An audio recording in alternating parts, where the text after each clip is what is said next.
আকাশবাণী আগরতলা। স্থানীয় সংবাদ পড়ছি চন্দন লেখাপাল। এখনকার বিশেষ বিশেষ খবর হল, রাজ্যপাল ইন্দ্রসেনা রেড্ডি নাল্লু শিক্ষা ব্যবস্থায় মূল্যবোধ, নৈতিকতা এবং সংস্কৃতির বিকাশকে অগ্রাধিকার দেবার আহ্বান জানিয়েছেন।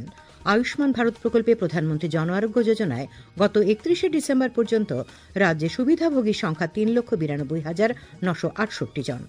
এক দেশ এক নির্বাচন বিল সংক্রান্ত যৌথ সংসদীয় কমিটির প্রথম বৈঠক আজ নতুন দিল্লিতে অনুষ্ঠিত হয়। জামশেদপুরে অনুষ্ঠিত মেয়েদের অনূর্ধ্ব 23 বছরের টি-20 ক্রিকেটে গ্রুপের তৃতীয় খেলায় ত্রিপুরা জয়লাভ করেছে। এবারে আসছি বিস্তারিত সংবাদে। রাজ্যপাল ইন্দ্রসেনা রেড্ডি নাল্লু শিক্ষা ব্যবস্থায় মূল্যবোধ, নৈতিকতা এবং সংস্কৃতির বিকাশকে অগ্রাধিকার দেবার আহ্বান জানিয়েছেন। আজ আগরতলা হলিক্রস স্কুলে নতুন ভবনের উদ্বোধন করে তিনি বলেন, দ্রুত প্রযুক্তিগত অগ্রগতির এই যুগে ডিজিটাল প্রযুক্তি দ্বারা উপস্থাপিত সুযোগ এবং চ্যালেঞ্জ সম্পর্কে সচেতন হতে হবে। এর জন্য ছাত্রছাত্রীদের অবশ্যই আত্মবিশ্বাস নিয়ে চলতে হবে। রাজ্যপাল বলেন, শিক্ষা শুধুমাত্র জ্ঞান অর্জনের জন্য নয়, এর মাধ্যমে চরিত্রের বিকাশ হবে। They became like children.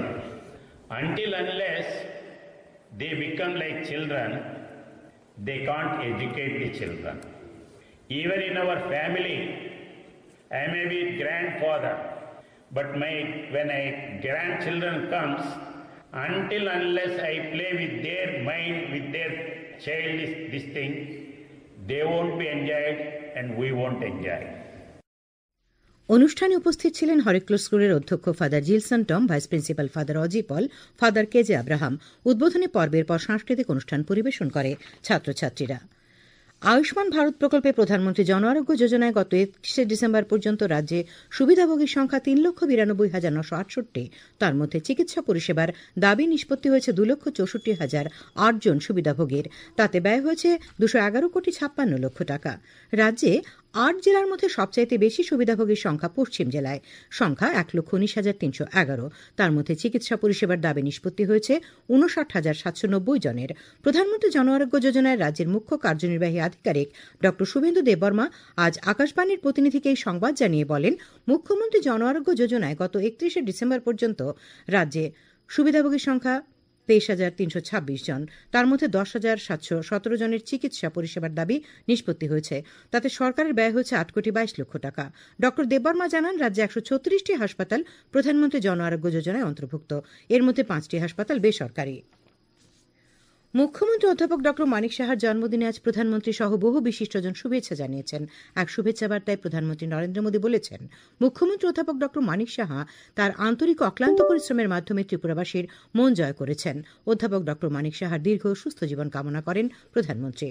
মুখ্যমন্ত্রীর জন্মদিন উপলক্ষে আজ আগরতলা গভর্নমেন্ট নার্সিং কলেজের অডিটোরিয়ামে স্বাস্থ্য দপ্তরের কর্মচারীদের উদ্যোগে রক্তদান শিবিরের আয়োজন করা হয়। শিবিরে 50 জন স্বেচ্ছায় রক্তদান করেন।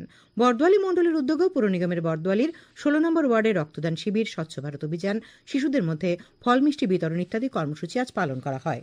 মুখ্যমন্ত্রীর জন্মদিন উপলক্ষে আগরতলা পুর নিগমের 39 নম্বর ওয়ার্ডে বৃক্ষরোপণ কর্মসূচি এবং দুস্থ মহিলাদের মধ্যে বস্ত্র বিতরণ করা হয়। তাছাড়া 10 জন প্রবীণ নাগরিককে সম্বর্ধনা জানানো হয়। সর্বেষাং শান্তির্ভবতু, এই ভাবনায় আগরতলা আন্তর্জাতিক মেলা প্রাঙ্গণে আয়োজিত 43তম বইমেলার আজ 7ম দিন। এখন আপনাদের সামনে তুলে ধরছি বইমেলার কিছু মুহূর্ত। জ্ঞানের বাহক, বই আলোকের প্রতীক। মানুষের মনকে ঋদ্ধ করতে পারে বই। মনের অন্ধকার দূর করে মানুষকে সত্যের পথে ধাবিত করে বই। হাপানিয়া স্থিত আন্তর্জাতিক মেলা প্রাঙ্গণে চলছে 43তম আগরতলা বই মেলা। মেলার বই প্রেমীদের উপচে পড়া ভিড় লক্ষ্য করা যায়। মেলায় আসা বই প্রেমীরা জানান, আমার নাম সুশোভন ঘোষ, বায়োলজি টিচার, এসছি আগরতলা থেকে। পড়াই এবার অনেক সময় কি হয়, ফিজিক্যাল বই আমাদের অ্যাভেলেবেল থাকে না। অনেক পুরনো বই যেটা আমি হয়তো ছোটবেলায় পড়েছি, এখন যদি সেই বইটা পড়তে চাই, অনেক সময় রাস্তাঘাটে পাই না। ঠিক আছে, আর নর্মালি তো আমরা প্রিন্টেড বই তো পড়ি, এইটাই তো পড়াটাই হচ্ছে কথা। আপনি অফলাইন পড়েন বা অনলাইন, পড়াটাই হচ্ছে কথা। যার মধ্যে পড়ার ইচ্ছাটা আছে তো সে পড়বেই, সে পিডিএফ হলেও পড়বে আর এমনি ছাপা বই হলেও পড়বে। কিন্ময় দত্ত, আমি ধলেশ্বর রোড নাম্বার 16 আগরতলা। বইয়ের জন্য আলাদাই টাইম। সোশ্যাল মিডিয়া এসে হ্যাঁ অনেক প্রয়োজনীয়তা সোশ্যাল মিডিয়া আছে, আমরা অনেক ভালোবাসি সোশ্যাল মিডিয়াকে, কিন্তু বই তো বই। এবারের মেলায় বই বিক্রি ভালো হচ্ছে বলে জানান এক বিক্রেতা। মানস পাল বলছি। আমরা তো মূলত সাহিত্যের বই নিজেরা করি, কিছু থাকে সমাজবিজ্ঞান। ভিড় হচ্ছে ঠিকই, আলো আছে, ভিড় আছে, বেশ রোশনাই আছে মাঠে, মোটামুটি বই ভালো বিক্রি হয়েছে। বহিরাজ্যের 42টি স্টল সহ এবারের মেলায় মোট স্টলের সংখ্যা 178টি। আজ এখনো পর্যন্ত প্রায় 60 লক্ষ টাকার বই বিক্রি হয়েছে। বইমেলা থেকে রাহুল লোধ, আকাশবাণী, আগরতলা। খবর প্রচারিত হচ্ছে আকাশবাণীর আগরতলা কেন্দ্র থেকে।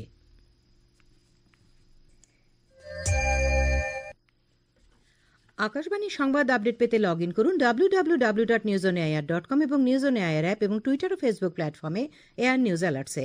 ইউটিউবে লক্ষ্য রাখুন নিউজ অন এয়ার অফিসিয়ালে। এছাড়াও আকাশবাণী আগরতলার সংবাদ আপডেট পেতে দেখুন টুইটার বা এক্স হ্যান্ডেলে আকাশবাণী নিউজ আগরতলা, ফেসবুকে এয়ার নিউজ আগরতলা এবং ইউটিউবে আকাশবাণী নিউজ আগরতলা। जय महाकुंभ, जय महाकुंभ, जय महाकुंभ। প্রয়াগরাজের গঙ্গা, যমুনা এবং সরস্বতী নদীর সঙ্গমস্থলে আগামী 13 জানুয়ারি থেকে 26 ফেব্রুয়ারি পর্যন্ত অনুষ্ঠেয় মহাকুম্ভ মেলার প্রস্তুতি এখন তুঙ্গে। প্রশাসনিক, আরক্ষা, যোগাযোগ ব্যবস্থার পাশাপাশি আকাশবাণী ও দূরদর্শনও তাদের সম্প্রচারের প্রস্তুতি নিয়েছে। এরই সঙ্গে আকাশবাণী এবং দূরদর্শন মহাকুম্ভের বিশেষ সঙ্গীত প্রকাশ করেছে। তথ্য ও সম্প্রচার মন্ত্রী অশ্বিনী বৈষ্ণব আজ নতুন দিল্লিতে সঙ্গীত প্রকাশ করেন। অনুষ্ঠানে উপস্থিত ছিলেন প্রসার ভারতীর চেয়ারম্যান নবনীত কুমার সেহগাল, প্রসার ভারতীর সিইও গৌরব দ্বিবেদী, দূরদর্শনের মহানির্দেশক কাঞ্চন প্রসাদ এবং আকাশবাণীর মহানির্দেশক প্রজ্ঞা পালিওয়াল গো।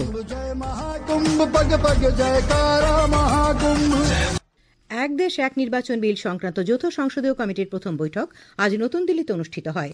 এই দুটি বিল হল 129তম সংবিধান সংশোধনী বিল 2024 এবং কেন্দ্রশাসিত অঞ্চল আইন সংশোধনী বিল 2024। কমিটির চেয়ারপারসন বিজেপি সাংসদ পিপি চৌধুরী সাংবাদিকদের বলেছেন, কমিটি আইন বিশেষজ্ঞ, সুশীল সমাজের সদস্য, বিচার বিভাগ বা রাজনৈতিক দল সহ সকল অংশীদারদের কাছ থেকে মতামত নিয়ে পরবর্তী কার্যক্রমের সিদ্ধান্ত নেবে।